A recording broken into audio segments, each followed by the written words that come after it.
শবে বরাত উপলক্ষে রাতভর একত্রিত হয়ে মসজিদে ইবাদত বন্দেগী করা কোনো হাদিস দ্বারা প্রমাণিত নয়। এবং দিনের বেলা যে রোজা, এই রোজা শবে বরাত উপলক্ষে না, এটা হলো শাবান উপলক্ষে রোজা। এই রোজা হলো আইয়াম বীজ উপলক্ষে রোজা। নবী করিম সাল্লাল্লাহু আলাইহি ওয়াসাল্লাম শাবান মাসে এমনি বেশি বেশি নফল রোজা রাখতেন, সেই হিসাবে আপনিও রাখবেন। আবার আইয়াম বীজ 13, 14, 15 রোজা রাখতেন, সেই হিসাবে রাখবেন। আপনি আল্লাহর ক্ষমা, এই রাতে আল্লাহ তাআলা বান্দাকে সাধারণ ক্ষমা ঘোষণা করেন, হিংসুক ছাড়া, মুশরিক ছাড়া। এই রাতের এই ফজিলত পাওয়ার জন্য আপনি চেষ্টা করলে সেটা ভালো, আল্লাহর কাছে ক্ষমা লাভের চেষ্টা করবেন, কিন্তু বেদাতি কোনো পন্থায় না। অনেকে বলে যে এত রাকাত নামাজ, অমুকটা এত সূরা এত রাকাতে পড়তে হবে, এগুলা মন গড়া কথাবার্তা, এগুলার কোনো ভিত্তি কোরআন হাদিসে নাই। আবার অনেকে মনে করে হালুয়া রুটি খাইতে হবে, আতশবাজি করতে হবে, আলোকসজ্জা করতে হবে, শবে বরাতকে কেন্দ্র করে যা হয় তার বেশিরভাগই বেদাত এবং ভুয়া, মন গড়া ভিত্তি নেই, এগুলার কোনো অস্তিত্ব কোরআন হাদিসে পাওয়া যায়। আল্লাহ আমাদের সবাইকে সুন্নাহ মেনে চলার তৌফিক দান করুন। আমরা সুন্নাহ মেনে চলবো।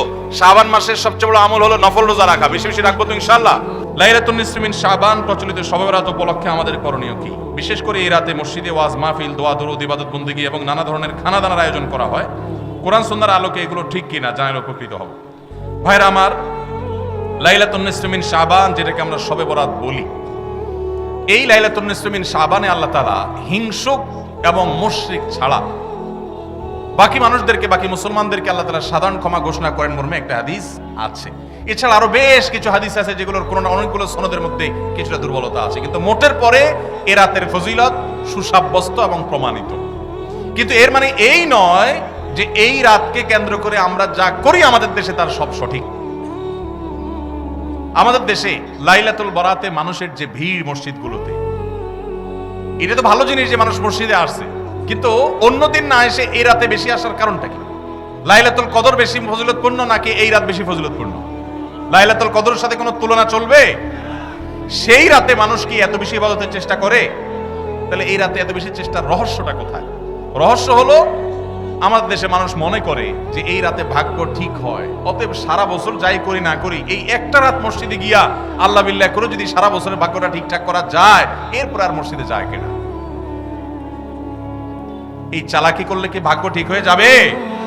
ভাইরা আমার, লাইলাতুন নিসফি মিন শাবানকে কেন্দ্র করে বহুবিধ বিদআত, বহুবিধ বাড়াবাড়ি, বহুবিধ কুসংস্কার আমাদের সমাজে আছে। এক সময় তো প্রচুর পরিমাণ পটকা ফুটাফাটি চলতো। আলহামদুলিল্লাহ, প্রশাসনের ভাইয়েরা প্রতি বছর নিষেধাজ্ঞা আরোপ করেন এবং এটা অনেকটা কমেছে, যেটা আমাদের নিরাপত্তা হুমকির মধ্যে আমাদেরকে ফেলে।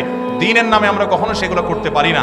অনেক মসজিদে আলোকসজ্জা করা হয়, আলোকসজ্জা তো আপনি এমনিই করেন সারা বছর, কিন্তু এই রাতকে কেন্দ্র করে আলাদা করে আলোকসজ্জা করা, এই রাতকে কেন্দ্র করে ওই যে হালুয়া রুটি খাওয়া খাওয়ার একটা ব্যাপার এখনো আমাদের দেশে কোথাও কোথাও আছে।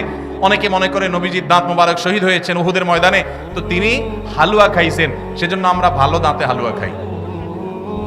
নবীজির দাঁত ভাঙে হালুয়া খাইছেন, আমাদের আস্ত দাঁতে আমরা কি খাই? হালুয়া খাই। আপনার বাপের ঠ্যাং ভেঙে গেছে, উনি একটা লাঠি দিয়া খোড়ায় খোড়ায় হাঁটে, আপনার আস্ত ভালো দুইটা ঠ্যাং আছে, আপনি বাপের মহব্বতে বলছেন বাবা তোমার পাওটা ভেঙে গেছে, সেই মহব্বতে আমি আমার ভালো পাও নিয়ে লাঠি দিয়ে আমি খোড়ায় খোড়ায় হাঁটতেছি। কি বলেন? বাপ খুশি হবে? খুশি হবে? বলবে এটা তো বেয়াদবি, তামাশা করতেছো আমার সাথে, আমার ভেঙাইতেছো। নবীজি সাল্লাল্লাহু আলাইহি সাল্লাম দাঁত মোবারক শহীদ হয়েছে বাতিলের বিরুদ্ধে জিহাদ করতে গিয়ে। আপনি বাতিলের সাথে আঁতাত করবেন আর হালুয়া খায়া নবীজির সুন্নাত আদায় করবেন, এর চেয়ে বড় হাস্যকর জিনিস আর হতে পারে না।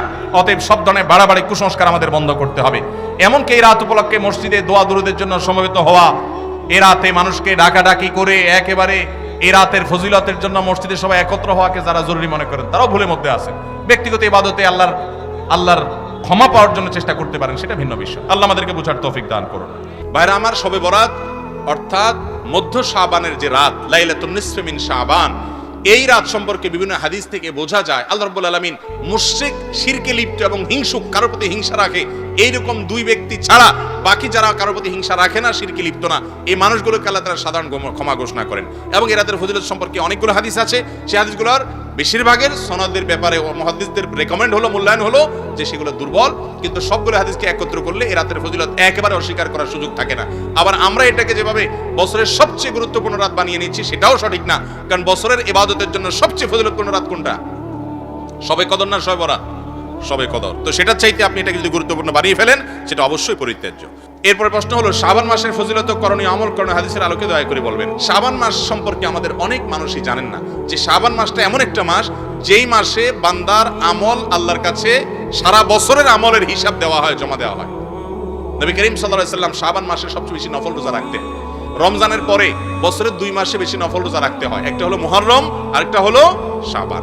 নবী করিম সাল্লাল্লাহু আলাইহি সাল্লাম সম্পর্কে আমাদের আয়েশা রাদিয়াল্লাহু আনহা, উসামা ইবনে যায়েদ রাদিয়াল্লাহু আনহু আর বিভিন্ন হাদিস সাহাবীরা বর্ণনা করেছেন যে তিনি শাবানে যত রোজা রাখতেন রমজানের পরে অন্য কোনো মাসে এত রোজা রাখতেন না। আমাদের আয়েশা রাদিয়াল্লাহু আনহা এও বলেছেন কানা ইয়াসুমু শাবানা ইল্লা কালিলা, নবী করিম সাল্লাল্লাহু আলাইহি সাল্লাম গোটা শাবান জুড়ে রোজা রাখতেন, কয়েকটা দিন বাদে শেষের দিকে রোজা রাখতেন না, শাবানের শুরুর দিকে বেশি বেশি রোজা রাখতেন। শাবান মাস সম্পর্কে একজন সাহাবী জিজ্ঞাসা করছেন, ইয়া রাসূলুল্লাহ আমি আপনাকে শাবানে বেশি রোজা রাখতে দেখি, এর কারণটা কি? তিনি দুটি কারণ বলেছেন। এক নম্বর কারণ হলো তিনি বলেছেন এই মাসে বান্দার আমল আল্লাহর সামনে পেশ করা হয়, ফেরেশতারা হিসাব জমা দেয়, সারা বছরের রিপোর্ট জমা হয় দেয়। তো আমি চাই আমার রিপোর্ট যখন জমা দেওয়া হবে ওই টাইমটাতে আমি একটু আমলে থাকি, রোজার মধ্যে থাকি, যাতে করে আমার আমল নামা জমা দেওয়ার সময় আমাকে আল্লাহ ইবাদত অবস্থায় দেখেন। কোনো মালিকের ডিউটি করলে মালিক হঠাৎ করে এসে গেছে ইনভেস্টিগেশনে বা সাইট ভিজিটে, ওই টাইমে যদি কর্মচারী বা কাজের লোকটা কাজে ব্যস্ত থাকেন, মালিক ওই অবস্থা দেখে তার কাছে ভালো লাগবে। এই জন্য শাবান মাস নবী করিম সাল্লাল্লাহু আলাইহি সাল্লাম নফল রোজা বেশি বেশি করে রাখতেন। বান্দার আমল নামা প্রাত্যহিকভাবে সকাল সন্ধ্যায় 2 বার জমা হয়, সাপ্তাহিকভাবে বৃহস্পতিবার জমা হয়, আর বাৎসরিকভাবে জমা হয় কখন? শাবান মাস।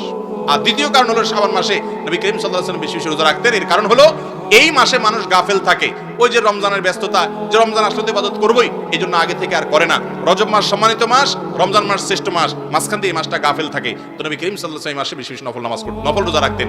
এই জন্য শাবান মাসের শ্রেষ্ঠ আমল হলো কি করা? নফল রোজা রাখা। 2-4টা করে শুরুর দিক থেকে রাখার চেষ্টা করতে হবে। আল্লাহ আমাদেরকে আমলের তৌফিক দান করুন।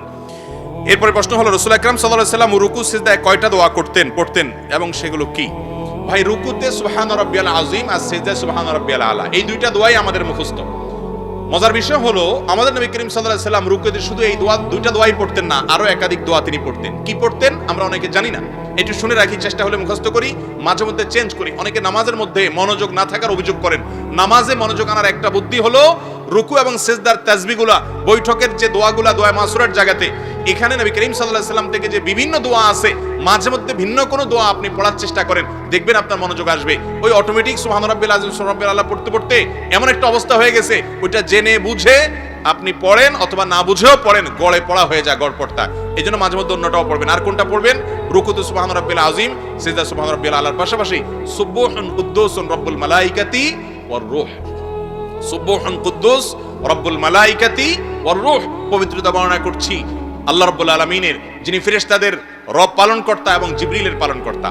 তো এইভাবে তাসবিহ পেশ করা, এটাও রুকু সিজদাতে সাবিত আছে। তারপর সুবহানাকাল্লাহুম্মা রাব্বানা ওয়া বিহামদিকা আল্লাহুম্মা ইগফিরলি, সুবহানাকাল্লাহুম্মা রাব্বানা ওয়া বিহামদিকা আল্লাহুম্মা ইগফিরলি, এই দোয়াটাও রুকু সিজদাতে নবী করিম সাল্লাল্লাহু আলাইহি ওয়াসাল্লাম পড়েছেন। যার অর্থ হলো পবিত্রতা বর্ণনা করছি তোমার হে আল্লাহ, তুমি আমার রব, তোমার প্রশংসা আমি জ্ঞাপন করছি, তুমি আমাকে ক্ষমা করো। দারুণ একটা দোয়া, রুকুতে সিজদাতে পড়া যেতে পারে 2 বার 3 বার 5 বার, যতটুকু তৌফিক কুলা পড়বে।